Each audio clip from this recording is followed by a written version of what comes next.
Hello, नमस्कार प्यारे विद्यार्थियों, आप सभी का आपके अपने YouTube channel today current information पर स्वागत है।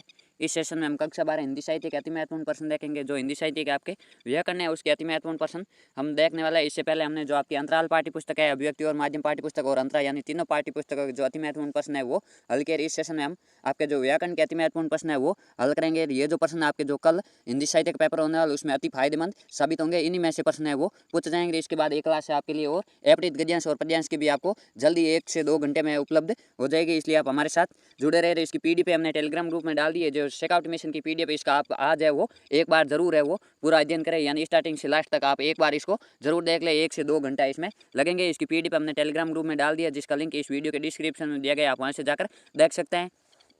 चलिए अपना सेशन शुरू करते हैं। इसमें जो आपके अलंकार से संबंधित 1-2 नंबर का प्रश्न बड़ा है वो पूछा जाएगा, जिसमें एक अलंकार की परिभाषा और उसे उदाहरण पूछा जा सकता है, या 2 अलंकारों के मध्य अंतर है वो पूछा जा सकता है। इसमें पहला है व्यतिरेक अलंकार के उदाहरण और लक्षण लिखे, जहाँ कारण बताते हुए उपमेय की श्रेष्ठता उपमान से बताई जाती है। यानी जो चीज़ हमारे सामने प्रस्तुत है, यानी उपमेय और उपमान में आपके कंफ्यूज होता है। जो चीज़ हमारे सामने जो प्रस्तुत है वो उपमेय और जो अप्रस्तुत है उसे उपमान कहा जाता है। जहाँ प्रस्तुत को है वो बड़ा बताया जाता है वहाँ पर व्यतिरेक अलंकार होता है, अर्थात जहाँ पर गुण अधिक के कारण उपमान की तुलना में उपमेय का उत्कर्ष वर्णित होता है। जैसे कहा सरोरी तेई दंडक महिकु चांद कलंकी व निष्कलंकु, या कि मुख की समानता है चंद्रमा से कैसे दूं। चंद्रमा में तो कलंक है लेकिन मुख है वो निष्कलंक है। यहाँ जो सीता जी का मुख है वो प्रस्तुत है, यानी मुख है और चंद्रमा से भी निष्कलंकी है वो बताया गया है। इसलिए इसमें व्यतिरेक अलंकार है, यानी अप्रस्तुत के बजाय प्रस्तुत को श्रेष्ठ बताया जाता है।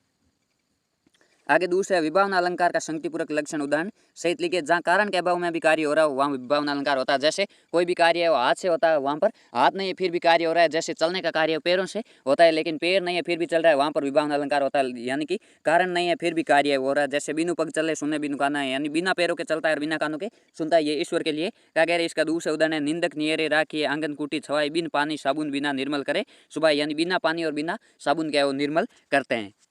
आगे तीसरा विशेषोक्ति अलंकार की परिभाषा उदाहरण सहित लिखिए। ये विशेषोक्ति अलंकार है विभावना अलंकार का ठीक उल्टा होता है। कारण के उपस्थित रहने पर भी जब कार्य का नहीं होना वर्णित किया जाए तब विशेषोक्ति अलंकार होता है। ये विभावना अलंकार का ठीक है विपरीत होता है। उदाहरण है नीर भरे नित पड़ती रही तो उन्हें प्यास बुझाई जाए, यानी आंखों में हमेशा पानी से भरी रहती लेकिन उससे वो कभी भी प्यास बुझाई नहीं जा सकती।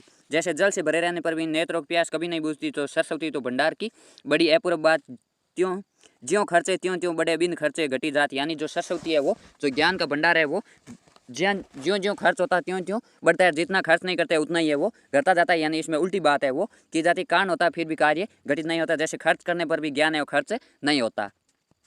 ये विशेषोक्ति अलंकार है विभावना का उल्टा होता है। आपसे विभावना और विशेषोक्ति में अंतर पूछा जा सकता है, ये आपको विशेष रूप से ध्यान में रखना। आप ऐसे जोड़ सकते हो कि विभावना है वो ईश्वर का उदाहरण है। ईश्वर है बिना पैरों के चलता है बिना कानों के सुनता है, यानी बिना कान के ही कार्य हो जाता है। और विशेषोक्ति अलंकार में कान होते हुए भी कार्य है वो नहीं होता है। आगे चौथा प्रश्न है नई पराग नई मधुर मधु नई विकास ई काल अली कली सो बंदियो आगे कौन वाल। इस पंक्ति में कौन सा अलंकार है उसका लक्षण बताइए। इसमें अन्य उक्ति अलंकार है, यानी किसी बात को उदाहरण के माध्यम से समझाया जाए। यहाँ अप्रस्तुत उपमान के द्वारा जो प्रस्तुत उपमेय उसका बोध कराया जा रहा है, यानी उपमेय को है वो समझाया जा रहा है, एक नया उपमान दिया जा रहा है, इसलिए यहाँ पर अन्य उक्ति अलंकार है, यानी अन्य के बारे में बात कहकर हमें समझाने का प्रयास किया जाता है। आगे महान्विकरण अलंकार को समझाइए। ये अति महत्वपूर्ण और बहुत ही ईजी है। महान्विकरण अलंकार है वो लगभग हर बार पूछा जाता है। जहाँ जड़ वस्तु या जब प्रकृति पर मानवीय चेष्टाओं का आरोप किया जाता है वहाँ महान्विकरण अलंकार होता है, यानी जो निर्जीव वस्तु है या जो प्राकृतिक वस्तु है उनमें जब मानवीय क्रियाएं दर्शाई जाती है वहाँ पर महान्विकरण अलंकार होता है। जैसे फूल से कलियाँ मुस्कुराई, जो फूल है वो प्राकृतिक चीज़ है लेकिन इनको मानवीय क्रिया में दर्शाया गया। जैसे वो फूल हंस रहे और कलियाँ मुस्कुरा रही है। जगी वनस्पतियाँ अलसई कलियों का मुस्कुराना या वनस्पतियों का शीतल जल से मुक्त होना, ये सब मानवीय चेष्टाएं हैं। आगे छठा प्रश्न है दृष्टांत अलंकार को उदाहरण सहित समझे। जब दो कथनों में बिंब प्रतिबिंब का भाव हो, यानी पहले एक बात कहकर फिर उससे मिलती जुलती दूसरी बात कही जाती है वहाँ दृष्टांत अलंकार होता है, यानी उसमें उदाहरण देकर समझाया जाता है। पहले उससे मिलती जुलती एक बात कही जाती है, बाद में जो मेन बात होती है उसको समझाया जाता है। जहाँ उपमेय उपमान और साधारण धर्म का बिंब प्रतिबिंब भाव होता है वहाँ पर दृष्टांत अलंकार होता है। उदाहरण है वो पापी मनुज भी आज मुख से राम नाम निकालते, देखो भयंकर भेड़िए भी आज आंसू डालते। यहाँ जो पापी लोगों की दुष्ट प्रवृत्ति को भेड़िए के दृष्टांत के द्वारा स्पष्ट किया गया, यानी करत करत अभ्यास के जड़मती होत सुजान रसरी आवत जाओ ते शील पर प्रतिशान, यानी जो अभ्यास की महत्ता उसको रस्सी की उदाहरण के द्वारा बताया गया है कि जिस प्रकार रस्सी है वो बार बार आने पर पत्थर पर भी निशान पड़ जाता है, उसी प्रकार हमेशा अभ्यास करने से है वो कोई भी कार्य सिद्ध हो जाता है। इसमें ये जो आपके करत करत अभ्यास थे ये है वो अति फेमस है, उदाहरण आपके परीक्षा में पूछा जा सकता है। ये दृष्टांत अलंकार है बहुत ही ईजी है, यानी पहले कोई बात कहकर फिर उससे मिलती जुलती दूसरी बात कही जाती है। यह जो उपमेय उपमान और साधारण धर्म का बिंब प्रतिबिंब भाव होता है वहाँ पर दृष्टांत अलंकार होता है। सातों प्रश्न है समासोक्ति अलंकार के लक्षण बताते हुए उदाहरण लिखे, जहाँ संक्षिप्त उक्ति में कुछ ऐसे विशेषणों का प्रयोग किया जाता है जो प्रस्तुत के वर्णन में भी अप्रस्तुत का ज्ञान हो, यानी उपमेय के माध्यम से उपमान का बोध करवाया जाता है, वहाँ पर समासोक्ति अलंकार होता है। जैसे सिंधु सेज पर धरा वधु, अब तनिक संकुचित बैठी सी, परले निशा की हलचल स्मृति में मान किए एंटी सी, यानी ये धरती के माध्यम से जो नव वधु है उसके जो मानसिक स्थिति उसके बारे में बताया गया है। आगे आठवां प्रश्न है प्रतीप अलंकार का उदाहरण सहित लक्षण बताइए। प्रतीप का से होता है उल्टा विपरीत, जब उपमेय के सम्मुख उपमान का तिरस्कार किया जाता है, यानी जब जो चीज प्रस्तुत होती है उसको बड़ा बताया जाता है, जो अप्रस्तुत होती है उसको छोटा बताया जाता है, उसका तिरस्कार किया जाता है, उसकी उपेक्षा की जाती है या उसको इग्नोर किया जाता है, वहाँ पर प्रतीप अलंकार होता है। उदाहरण जैसे से वदन सम हिमकर नहीं, यहाँ जहाँ चंद्रमा और सीता जी के मुख की उपमा के योग्य भी नहीं, यानी चंद्रमा को सीता के मुख से बहुत नीचा है वो बताया गया है। इस कारण यहाँ पर प्रतिप अलंकार है ये, इसका अर्थ उल्टा या विपरीत होता है, ये अर्थ आपको विशेष रूप से ध्यान में रखना है। इस प्रकार आपके जो सिलेबस में 8 प्रकार के अलंकार है उनमें से 1-2 नंबर का प्रश्न पूछा जाएगा। ये बहुत ईजी है, केवल आपको इनकी परिभाषा एक एक उदाहरण है वो ध्यान में रखना है। आगे है काव्य गुण, जो रस है उनको काव्य की आत्मा माना जाता है। रस के उत्कर्ष में सहायक तत्वों काव्य गुण कहा जाता है, यानी जो काव्य के रस में बढ़ोतरी करने वाले तत्व होते हैं उनको काव्य गुण कहा जाता है। आचार्य भट्टमुनि और आचार्य दंडी ने काव्य गुणों की संख्या 10 मानी और सामान्यतः काव्य गुणों की संख्या 3 मानी जाती है। आपसे पूछा जा सकता है आचार्य भट्टमुनि या आचार्य दंडी के अनुसार काव्य गुण कितने होते हैं। इन दोनों के अनुसार काव्य गुणों की संख्या 10 होती है, लेकिन सामान्यतः काव्य गुण 3 प्रकार के होते हैं। इसमें पहला है ओज गुण, दूसरा माधुरी गुण और तीसरा प्रसाद गुण। इन तीनों गुणों की आपको विशेषता और उदाहरण है वो ध्यान में होना चाहिए। पहला ओज गुण, ओज का शब्द शाब्दिक अर्थ होता है तेज, प्रकाश, दीप्ति, जो रचना सुनने वाले के मन में उत्साह, वीरता, आवेश आदि जागृत करने की क्षमता रखती है, उसे ओज गुण कहता है। यानी जब कोई भी रचना हम सुनते हैं तो हमारे मन में जब तेज, प्रकाश और दीप्ति आ जाती है या हमारे मन में उत्साह या वीरता का भाव आता है वो ओज गुण होता है। यानी जो मुख्यतः वीरता से प्रेरित या जो स्वतंत्रता से संबंधित कविताएं हैं वो ओज गुण में लिखी गई। इसकी विशेषता इसमें चित्त में द्वित्व और आवेग उत्पन्न होता है। इसमें द्वित्व वर्गों यानी जैसे द्वय है, द्वंद्व है, इसका प्रयोग किया जाता है। संयुक्त वर्णों का रेप और पुरुष वर्णों का प्रयोग किया जाता है। रेप में यानी जो ऊपर वाला रे है ये, नीचे वाला पूरा रे है। जो पुरुष वर्ण यानी जो कठोर वर्ण है, जो टे वर्ग वाले वर्ण है, उनका प्रयोग किया जाता है। लंबे समास और जो मूर्धन्य ध्वनियां उनका भी प्रयोग किया जाता है। ये गौड़ी रीति में होता है। ये रीतियाँ आपको विशेष रूप से ध्यान में रखनी। जो ओज गुण की रीति है गौड़ी रीति है, ये वीर रस में होता है, रौद्र रस में होता है, विभत्स रस में होता है। इन 3 रसों में ओज गुण है वो होता है। आगे दूसरा काव्य गुण है माधुरी गुण। माधुरी शब्द का अर्थ है सहज जैसा मीठा, यानी जो अंतःकरण को आनंद या उल्लास से द्रवित करने वाले कोमल मधुर वर्णों से युक्त रचना में हमेशा माधुरी गुण होता है। इसकी विशेषता है इसमें अनुस्वार वर्णों वाला या जो अनुनासिक वर्णों की अधिकता होती है, यानी जिसके ऊपर बिंदी या चंद्र बिंदु लगा होता है वो वर्ण अधिकतर आपके माधुरी गुण में ही जाएंगे। कोमल वर्णों से युक्त या कोमल कांत पदावली होती है और इसमें टे वर्ग का प्रयोग नहीं किया जाता है। अल्प समास या समास का अभाव होता है, यानी छोटे सामासिक पदों का प्रयोग किया जाता है। श्रृंगार, शांत और जो करुण रस होता है, यानी जो श्रृंगार से संबंधित कोई भी नायक नायिका की कविता है वो हमेशा आपके माधुरी गुण में होगी। इसकी वेदर भी रीति होती है। जो ओज गुण है उसकी रीति गौड़ी रीति और जो माधुरी गुण है उसकी रीति वेदर भी रीति होती है। ये आपको विशेष रूप से ध्यान में रखना है। आगे तीसरा है प्रसाद गुण। प्रसाद का शाब्दिक अर्थ है प्रसन्नता। जिस रचना में शुभ होता, स्वस्थता हो, यानी अर्थ सुनते ही समझ में आ जाए, ऐसी रचना है प्रसाद गुण से युक्त मानी जाती है। इसकी विशेषता इसकी अर्थ की स्पष्टता और शुभता होती है, अर्थ आसानी से समझ में आ जाता है। सरल, सहज और भाव व्यंजक शब्दों का प्रयोग किया जाता है। इसका शब्दकोश अर्थ लिया जाता है। ये सभी रसों में विद्यमान होती है। इसकी रीति है वो पांचाली रीति होती है। ये आपको विशेष रूप से ध्यान में रखना है। ये जो 3 काव्य गुण है इनमें से एक प्रश्न है वो पक्का पूछा जाएगा। आगे वो काव्य दोष है, इसमें रस का अपकर्ष करने वाले तत्व काव्य दोष कहलाता है। यानी जो काव्य का रस होता है, जो काव्य का भाव होता है, उसको कम करने वाले या उसमें कमी करने वाले जो तत्व होते हैं उनको काव्य दोष कहा जाता है। काव्य दोष 3 प्रकार के होते हैं। आपको कोई भी जो व्याकरण का भाग है उसकी परिभाषा और उसके भेद है कम से कम पता होना चाहिए। ये काव्य दोष 3 प्रकार का होता है, शब्द दोष, अर्थ दोष और रस दोष। यानी जब दोष है वो शब्दों के माध्यम से होता है तो वो शब्द दोष, अर्थ के माध्यम से होता है वो अर्थ दोष, और जब रस में दोष होता है उसे रस दोष कहा जाता है। आपके जो सिलेबस में काव्य दोष है इनमें से पहला काव्य दोष है श्रुति कटुत्व दोष। जो शब्द सुनने में अप्रिय लगे या कठोर प्रतीत हो उसके कारण काव्य में श्रुति कटुत्व दोष माना जाता है। यानी काव्य में कई ऐसे शब्द होते हैं जो सुनने में हमारे कानों को कठोर लगते हैं या अप्रिय लगते हैं, यानी हम उन्हें सुनना नहीं चाहते हैं, वहाँ पर श्रुति कटुत्व दोष होता है। इसका शाब्दिक अर्थ भी होता है श्रुति यानी सुनना, और कटुत्व यानी कड़वा, जो सुनने में कड़वा लगे वहाँ पर श्रुति कटुत्व दोष होता है। जब काव्य में कानों को कठोर कर्कश लगने वाले वर्ण, पुरुष कठोर वर्ण यानी टे वर्ग का प्रयोग अधिक हो, वहाँ पर श्रुति कटुत्व दोष होता है। जैसे भर्त्सना से भीत हुए बाल तब चुप हो गई, यानी हम सीधी लाइन पढ़ेंगे तो ये भर्त्सना शब्द है वो इसमें श्रुति कटुत्व दोष से युक्त है। यहाँ भर्त्सना शब्द में श्रुति कटुत्व दोष है, यानी इसमें सुनने में हमें यह शब्द है वो कड़वा लगता है। आगे दूसरा च्युत संस्कृति दोष, यानी जब कोई शब्द है वो अपनी संस्कृति को छोड़ देता है या व्याकरण के नियमों के विरुद्ध प्रयुक्त होता है, वहाँ पर भाषा के संस्कार यानी व्याकरण के गिर जाने के कारण वहाँ पर च्युत संस्कृति दोष होता है। यानी वहाँ पर जो भाषा के व्याकरण की संस्कृति वो गिर जाती है। जैसे क्षण भर रहा उजाला में उजाला के स्थान पर उजाले कर देने से दोष का परिहार हो जाता है। यानी क्षण भर रहा उजाला इस शब्द में अगर यदि हम उजाले लिख देंगे तो भी वहाँ पर है वो च्यू संस्कृति दोष माना जाएगा, क्योंकि ये व्याकरण के खिलाफ होगा। आगे तीसरा अश्लीलत्व दोष, जहाँ काव्य में अश्लील शब्दों का प्रयोग किया जाता है वहाँ पर अश्लीलत्व दोष होता है, यानी जो शब्द हमारी संस्कृति के खिलाफ होता है वहाँ पर अश्लीलत्व दोष होता है। जैसे लगे थूक कर चाटने, अभी अभी श्रीमान थूक कर चाटने अभद्र प्रतीत होता है, यानी इसका व्यंग्यार्थ अर्थ है वो अलग होता है, लेकिन जब हम सीधा इसका अर्थ निकाले तो ये है वो अभद्र शब्द प्रतीत होता है, इसलिए यहाँ पर आपके अश्लीलत्व दोष है। आगे चौथा है ग्राम्यत्व दोष। साहित्यिक रचना में बोलचाल के जो ग्रामीण शब्दों का प्रयोग होने पर ग्राम्यत्व दोष माना जाता है। जब साहित्यिक रचना में किसी क्षेत्र विशेष के जो ग्रामीण शब्द है उनका प्रयोग होता है तो वहाँ पर ग्राम्यत्व दोष होता है। जैसे मूंड पे मुकुट धरे सोत गोपाल है, यहाँ पर सिर के लिए मूंड शब्द का प्रयोग है जो ग्राम्यत्व दोष से युक्त है, यानी यहाँ पर साहित्यिक रचना पूरी है हिंदी में तो हिंदी में सिर शब्द का प्रयोग होना चाहिए।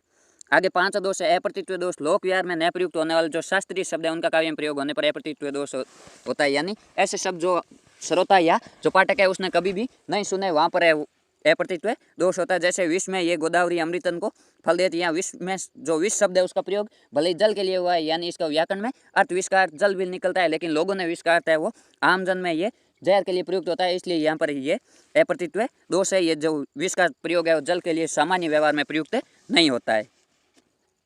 आगे छठा है क्लिष्टत्व दोष। जहाँ किसी शब्द का तुरंत समझने में कठिनाई हो वहाँ पर क्लिष्टत्व दोष होता है, यानी तुरंत है अर्थ समझ में नहीं आता। जैसे हेम सुता पतिवान प्रिय तुम, इसी में रति ने फेर, यहाँ हेम सुता पतिवान अर्थ का सहज ज्ञात नहीं होता। इसका अर्थ है हिमालय की सुता यानी पार्वती, पार्वती के पति यानी शिव के वाहन, शिव के वाहन अर्थात बेल। एक जो नायिका है वो अपने पति को कहती है कि हेम सुता पतिवान प्रिय, यानी तुम तो हेम सुता पति के वाहन के समान हो, यानी सीधा नहीं कहती कि तुम तो एक बेल हो, आप हिमालय की सुता यानी पार्वती, पार्वती के पति यानी शिव, शिव के वाहन यानी आप बेल के समान हो, आप में और उनमें कोई भी अंतर नहीं है। रति ने फेर करता होता कोई भी अंतर नहीं। यहाँ पर क्लिष्टत्व दोष है, यानी सीधा अर्थ है और समझ में नहीं आता है। दोष, जहाँ वाक्य रचना में किसी शब्द की कमी रह जाती है वहाँ पर न्यून पदत्व दोष होता है, यानी कोई शब्द है या तो आधा लिख दिया जाता है या पूरा ही शब्द है वो गायब कर दिया जाता है, वहाँ पर न्यून पदत्व दोष होता है। जैसे पानी पावक पवन प्रभु ज्यों ऐसाधु त्यों साधु, यहाँ जल अग्नि वायु और राजा बुरे और भले के साथ समान व्यवहार करते हैं, किंतु समान व्यवहार शब्द को यहाँ छोड़ दिए गए, इसलिए यहाँ पर न्यून पदत्व दोष है। आगे आठवां अधिक पदत्व दोष। जहाँ काव्य में अनावश्यक शब्दों का प्रयोग किया जाए वहाँ पर अधिक पदत्व दोष होता है, यानी आवश्यकता से अधिक शब्दों का प्रयोग किया जाता है। जैसे पुष्प पराग में रंग कर भरमर गुजरता है, यहाँ भरमर का अर्थ है वो भंवरा होता है। पुष्प शब्द का प्रयोग व्यर्थ है, क्योंकि जो पराग की उत्पत्ति है वो पुष्प में ही होती है, अन्यत्र नहीं होती, इसलिए जो पुष्प शब्द है वो अनावश्यक है, इसकी यहाँ पर आवश्यकता नहीं है, इसलिए यहाँ पर अधिक पदत्व दोष है। आगे नौवां अकर्मत्व दोष। जब शब्द में वाक्य में जब शब्द का क्रम है वाक्य रचना की दृष्टि से दूषित या अनुचित हो वहाँ पर अकर्मत्व दोष होता है। उदाहरण है विश्व में निरंतर लीला कर रहे हैं मानवी, यहाँ पर जो शब्दों का क्रम है वो वाक्य में सही नहीं है, यहाँ मानवी शब्द है वो लीला से पहले प्रयुक्त होना चाहिए। विश्व में मानवी निरंतर लीला कर रहे हैं तो ये इसमें अकर्मत्व दोष नहीं माना जाता। इसमें जब शब्दों का क्रम भंग होता है वहाँ पर अकर्मत्व दोष होता है। आगे 10वां दोष है दुष्कर्मत्व दोष। जहाँ शास्त्रीय लोक के विरुद्ध क्रम होता है वहाँ पर दुष्कर्मत्व दोष माना जाता है। जैसे चातक मोर चकोर सच्ची है पावस के अनुरंगी, इसमें आपके दुष्कर्मत्व दोष है, यानी यहाँ जो चातक है वर्षा ऋतु का अनुरागी कहा जाना लोक परंपरा के विरुद्ध है, क्योंकि ये चंद्रमा का अनुरागी, इसलिए यहाँ पर लोक परंपरा के विरुद्ध जो शब्दों का प्रयोग होता है वहाँ पर दुष्कर्मत्व दोष माना जाता है। इस प्रकार आपके जो सिलेबस में 10 प्रकार के जो काव्य दोष है इनका आपको विशेष रूप से ध्यान में रखना है। इसकी आपको केवल परिभाषा ध्यान में रखनी है। आप परिभाषा ध्यान में रखोगे तो इसको आराम से आप छान सकते हो। जैसे न्यून पदत्व अधिक पदत्व, इसमें कम शब्दों का प्रयोग है या अधिक शब्दों का प्रयोग, आप जो उदाहरण दिया होगा उसका भाव समझ कर आराम से लिख सकते हो। या अधिकतर आपके इनकी परिभाषा ही पूछी जाती है। आगे 11वां दोष है पुनरुक्ति दोष। जब किसी शब्द की पुनरुक्ति यानी वही बात जब दूसरे शब्दों द्वारा फिर कही जाए वहाँ पर पुनरुक्ति दोष होता है। जैसे कोमल वचन सभी को बातें अच्छे लगते, मधुर वचन, यहाँ पर ये सेम ही बात है वापिस रिपीट हो रही है, इसलिए यहाँ पर पुनरुक्ति दोष है। यहाँ अच्छे लगते सभी को बातें का एक ही अर्थ है और कोमल वचन और मधुर वचन भी यही अर्थ दर्शाता है, इसलिए अच्छे लगते मधुर वचन से पुनरुक्ति दोष हुआ है। आगे जो आपके काव्य गुण, काव्य दोष, छंद और अलंकार के जो छोटे प्रश्न है उनसे संबंधित हम बात करेंगे। आपके छंद से संबंधित भी एक छोटा प्रश्न है वो पूछा जाएगा। इसमें पहला है सवैया छंद के खालजगा भेद माने जाते हैं। जो सवैया छंद है उसके 11 भेद है वो माने जाते हैं।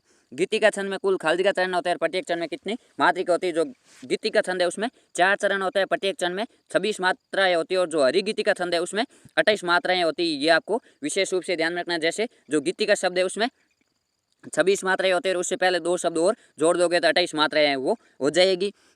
तीसरा है रोला और उलाला छंदों के मेल से कौन सा छंद बनता है। रोला और उलाला के मेल से छपे छंद बनता है। ये हमने पहली क्लास में भी चर्चा की थी, जो मॉडल पेपर उसमें बताया था कि छप छप रोम, यानी रोम का अर्थ होता है रोला और उलाला। पहले जो 4 चरण है वो रोला छंद के और अंतिम 2 चरण है वो उलाला के होता है। ये आप ऐसे याद रख सकते हैं। ये छपे छंद है वो बहुत ही ईजी और बहुत ही महत्वपूर्ण, लगभग हर परीक्षा में इससे संबंधित प्रश्न पूछा जाता है।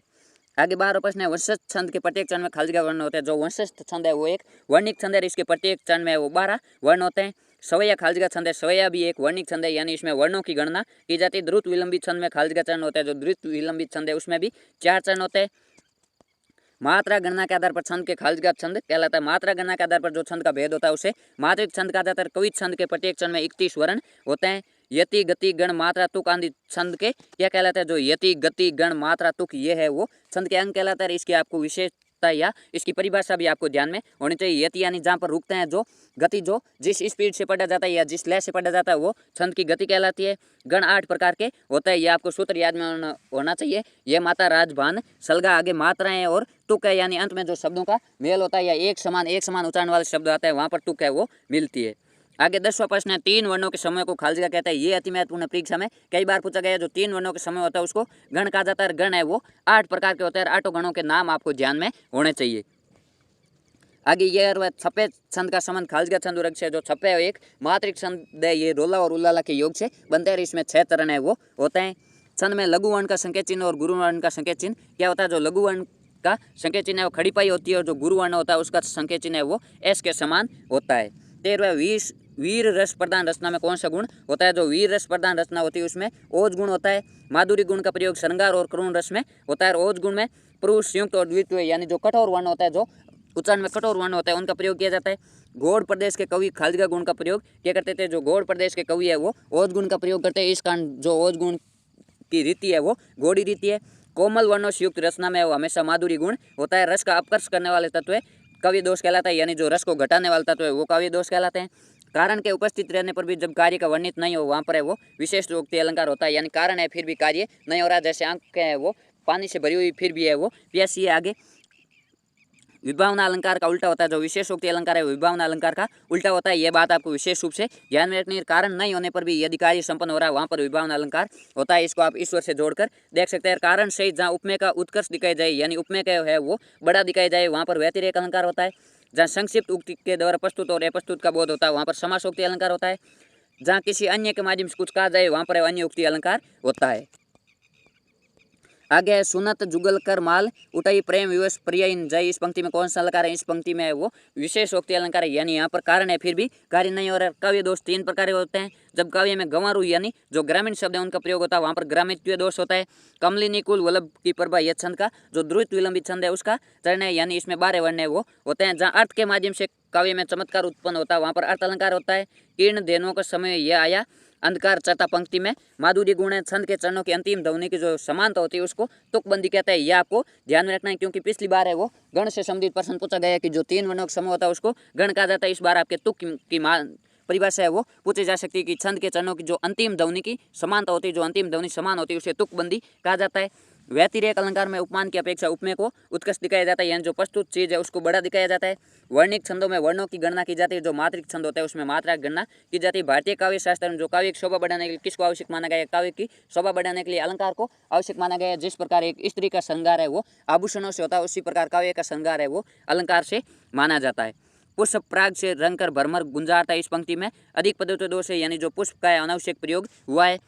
लोक व्यवहार में प्रयुक्त न होने वाले जब शास्त्रीय शब्दों का भी प्रयोग होता है वहाँ पर अप्रतित्व दोष माना जाता है। छपे छंद में 6 चरण होते हैं। पहले 4 चरण रोला के और अंतिम 2 चरण है वो उलाला के होते हैं। ये छपे छंद है, अति महत्वपूर्ण, आपको विशेष रूप से ध्यान में रखना है।